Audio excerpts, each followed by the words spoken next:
یہ جو بات میں تمہیں کہہ رہا ہوں، اللہ سبحانہ تعالیٰ کہہ رہے ہے نا، میں جو بات میں کہہ رہا ہوں وہ حق ہے، وہ یقینی ہے، اس میں کسی بھی طرح کا شک اور شبہ نہیں ہے. یعنی کہ تم اس کو اگر اس کے جڑ میں جاؤ گے، اس کے تہ میں جاؤ گے، تب بھی تمہیں ایک اللہ ملیں گا، اور اگر تم اس کے پھل میں آؤ گے تب بھی تمہیں ایک اللہ کی قدرت دکھے گی، اور اگر تم اس کے شاخوں پہ جاؤ گے تو تمہیں جو ہے یہ زمین سے لے کے آسمان تک جو ہے کہ اللہ کے وحدانیت کی دلیلیں تم کو ملیں گی. الحمدللہ، سبحان اللہ، اللہ اکبر.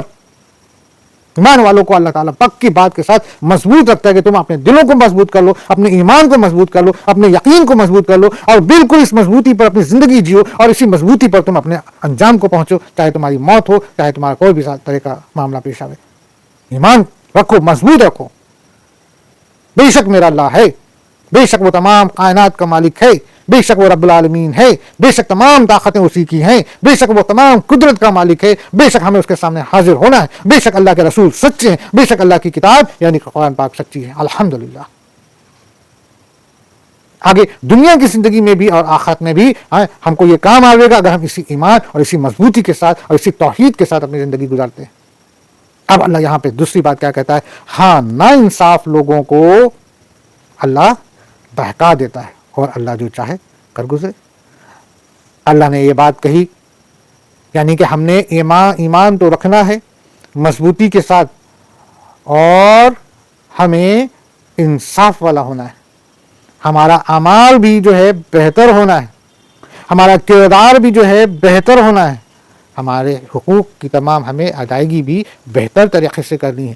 اور اگر ہم ناانصافی کیے کہنے میں، بولنے میں، پڑھنے میں، لکھنے میں، دنیا کی ازواجی زندگی میں، تمام حقوق میں، اور تمام اپنے بزنس میں، اپنے رکھ رکھاؤ میں، دنیا داری میں، دوستوں کے ساتھ، لوگوں کے ساتھ، ان تمام چیزوں میں اگر ہم جو ہیں انصاف رکھیں، ایک تو یہ ہم ایمان والے ہوں، دوسرے ہمارا عمل بالکل انصاف پہ رہے تو پھر ٹھیک. لیکن اگر ہم نا انصافی ہیں، یا اگر ہم نا انصافی کرتے ہیں اپنے معاملات میں، اپنے لوگوں کے ساتھ،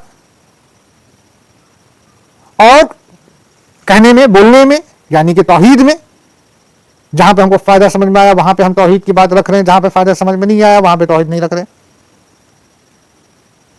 بات میں جو بات کہنی ہے ہم اس میں جو بات کتنی کہنی ہے ہم بس اس کو ناپ توڑ کے فائدے کے مطابق، حالات کے مطابق کہہ رہے ہیں، باقی بات کو نہیں بول رہے.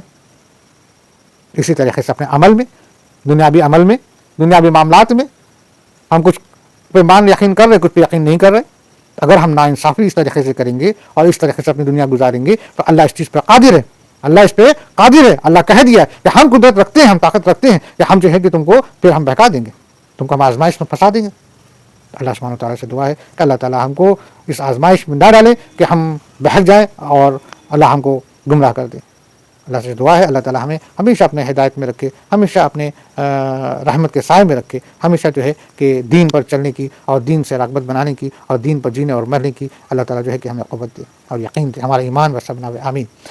تو دوستو آگے ہم لوگ بڑھتے ہیں اس کے ساتھ. اللہ سبحانہ تعالیٰ آگے کیا کہتے ہیں؟ کیا آپ نے ان کی طرف نظر نہیں ڈالی جنہوں نے اللہ کی نعمت کے بدلے ناشکری کی اور اپنے قوم کی ہلاکت کے گھر میں اور اپنے قوم کو ہلاکت کے گھر میں لا اتارا. اللہ کیا کہتے ہیں؟ ہمارے آقا صلی اللہ علیہ وسلم سے کہتے ہیں کیا آپ نے ان کی طرف نظر نہیں ڈالی جنہوں نے اللہ کی نعمت کے بدلے ناشکری کی اور اپنے قوم کو ہلاکت کے گھر میں لا اتارا. ہے نا. اللہ سبحانہ تعالیٰ جو ہے کہ ساری باتیں جب کہہ دیے اللہ تعالیٰ جو ہے کہ تمام باتوں کے ساتھ اب ایک طرف ہمارے آقا صلی اللہ علیہ وسلم کو متوجہ فرما رہا ہے. کیا کہہ رہا ہے کہ آپ نے ان لوگوں کو نہیں دیکھا؟ کن لوگوں کو؟ یعنی کہ کفار قریش میں جب ہمارے آقا حضور صلی اللہ علیہ وسلم توحید کی دعوت دیے اور لوگوں کو دین پر لانے کی کوشش کیے اور ہر طریقے سے ان کو جہنم سے، جہنم کی آگ سے، دوزخ سے، گناہ سے بچانے کی کوشش کیے،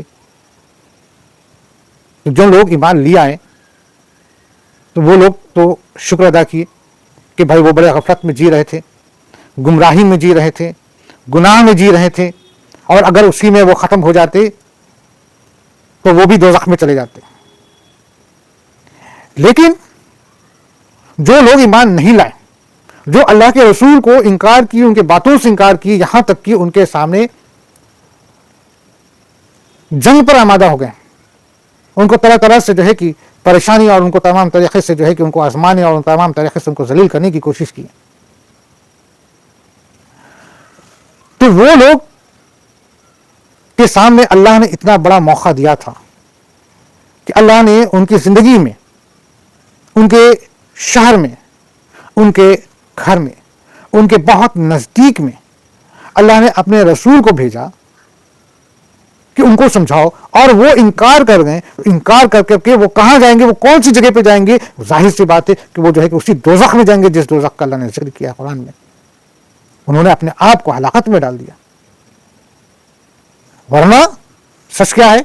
سچ تو یہ ہے، اور سچ تو یہ ہونا چاہیے کہ جنہوں نے آپ کی بات مان لی، ایمان لیا ہے، توحید پہ آ گئے، وہ شکر کرتے ہیں، وہ شکر کرتے ہیں. اگر آج اللہ سبحانہ و تعالیٰ نے ہمیں ایمان والا بنا دیا، اللہ تعالیٰ سے دعا اللہ تعالیٰ واقعی میں ہمیں نیک مومن کی زندگی دے اور مومن کی موت دے. ہم اپنے اوپر چیلنج نہیں کر سکتے کہ ہمارا ایمان کہاں تک مضبوط ہے، اللہ سے بس دعا کر سکتے اللہ ہمیں جو ہے کہ پکا ایمان والا بناوے.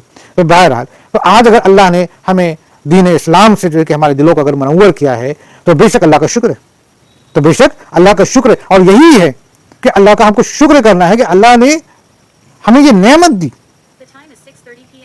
یہ اللہ کی طرف سے نعمت ہے کہ اللہ نے ہمارے دل کو اسلام سے، ہمارے دل کو منور کیا، روشن کر دیا، اور ہماری زندگی میں یا ہمارے عمل میں اللہ نے ہمیں ہدایت دے دی. اور وہ جو لوگ کے سامنے نیک باتیں رکھی گئیں، کتاب آئی اللہ کی، اللہ کے نبی آئے، رسول آئے، یہ سب اللہ کی طرف سے نعمت ہے. اور اس کو اگر انکار کر دیے اور اللہ کی ناشکری کیے اور اسلام سے جنگ کیے، اللہ کے رسول سے جنگ کیے، اس تو ظاہر سی بات ہے کہ وہ کیا ہوا، وہ اپنے آپ کو ہلاکت میں ڈال دیے. اس کا ایک چشمدید یا پھر ایک بالکل پکا واقعہ ہے غزوہ بدر. غزوہ بدر میں کیا تھا؟ جن لوگوں نے اللہ کے رسول پر یقین کیا، ایمان لیا، ان لوگوں نے اللہ کا شکر ادا کیا کہ اللہ نے انہیں گمراہی سے نکال لیا. اور وہ لوگ جو مسلمان کے خلاف جنگ کیے، ان کا کیسا جو ہے کہ حال ہوا، جبکہ وہ مضبوط تھے، مسلمان کمزور تھے، مگر وہ اس طریقے سے ہلاک ہوئے کہ وہ جو کہ شرمشار ہو گئے، اور کتنے کے کتنے ختم ہو گئے، اور ان کی طاقت جو ہے کہ کمزور پڑ گئی. ٹھیک ہے نا. اور ایسے لوگ یعنی کہ جو لوگ کفر پر ہیں اور شرک پر ہیں، اور ایسے لوگ کے جو ساتھ دیتے ہیں، تو وہ بھی انہی کے راستے چل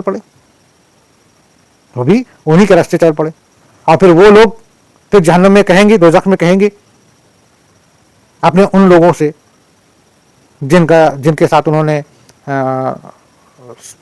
اپنا ساٹھ گاٹھ کیا یا جن کے طریقے پہ چلے، ان سے کہیں گے کہ ہم تو آپ کے طریقے پہ چلے، آپ کے کہنے پہ چلے، آپ کی ہم نے مدد کیا، آپ کی فوج کا ہم لشکر بنے، آپ کے ہم سپاہی بنے، تو یہاں پر دوزخ میں ہمارے اوپر جو سزا مل رہی ہے اس کو کم کر دیجیے، میرا سزا کچھ آپ لے لیجیے. تو وہاں پر وہ انکار کر دیں گے. اس سے پہلے والے پارٹ میں ہم لوگوں نے پڑھ چکا ہے. آگے یعنی دوزخ میں جس میں یہ سب جائیں گے جو بدترین ٹھکانہ ہے. اب یہاں پہ پھر اللہ سبحانہ وتعالیٰ نے کہہ دیا کہ وہ لوگ جو ناشکری کیے، جو اللہ کے رسول آئے اور ان کو جو ہے کہ جہنم سے، دوزخ سے بچانے کی کوشش کی، اور انہوں نے جو ہے کہ انکار کر دیا، وہ اور ان کا جو ساتھ دینے والے وہ تمام لوگ جہنم میں جائیں گے، جو بے شک بہت ہی برا ٹھکانہ ہے. انہوں نے اللہ کے ہمسر بنا لیے کہ لوگوں کو اللہ کی راہ سے بہکائیں. آپ کہہ دیجئے کہ خیر مزے کر لو، تمہاری باز گشت تو آخر جہنم ہی ہے.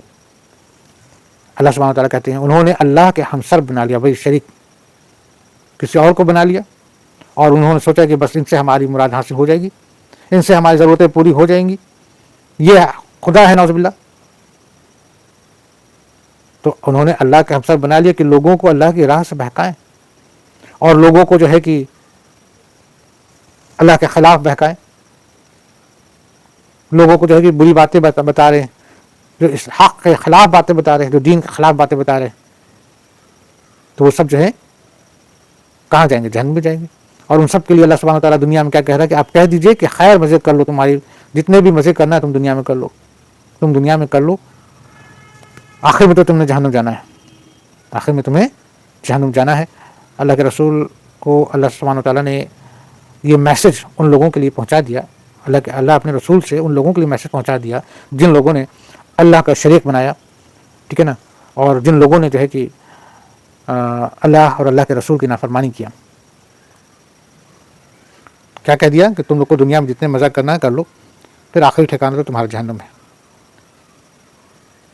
تو اس طریقے سے اللہ ساری باتیں کھل کے کہہ دیتا ہے، اور ہمارے آقا حضرت صلی اللہ علیہ وسلم اس چیز کو بہت اچھے طریقے سے اپنے لوگوں کو بتا چکے ہیں، جس کے لیے حدیثیں موجود ہیں۔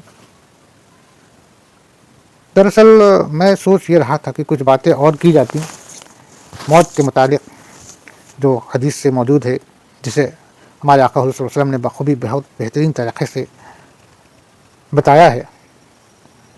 میں سوچا تو تھا کہ اس بارے میں ہم کچھ ذکر کریں گے، مگر شاید پھر انشاءاللہ نیکسٹ پارٹ میں ہم لوگ بات کریں گے اس بارے میں بھی۔ فی الحال کہنے بولنے پڑھنے میں کوئی غلطی ہو تو معاف کیجیے گا، اللہ تعالیٰ بھی معاف کرے۔ ہم لوگوں نے جو ہے کہ تقریباً یہ جو آیت 30 تک پر غور و فکر کیا سورہ ابراہیم کی، اس کے آگے انشاءاللہ نیکسٹ پارٹ میں، تب تک کے لیے اللہ حافظ۔ صدق اللہ العظیم۔